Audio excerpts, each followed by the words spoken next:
नाज़रीन लखी में अवांखे अहम ख़बर ॾींदा हलूं त सॼे मुल्क जी ज़िले शिकारपुर के तालके हेडक्वार्टर लखी में भी MNA शहरियार खान मार MP आरिफ खान मार की अगवानी में सवें गाड़ियुनि जो काफ़िलो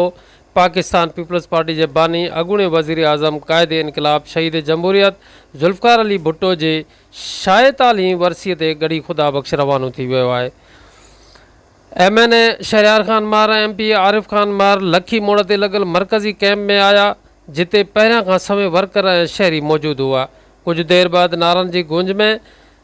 हज़ारे माण्हुनि ते मुश्तमिल काफ़िले सां गड़ी खुदा बख़्श शहीद जुल्फ़कार अली भुट्टो के सुरख सलाम पेश करण तोड़े मरकज़ी पाकिस्तान पीपल्स पार्टी के चेयरमैन बिलावल भुट्टो ज़रदारी जो ख़िताब ॿुधण जे लाइ गड़ी खुदा बख़्श रवाना थी विया।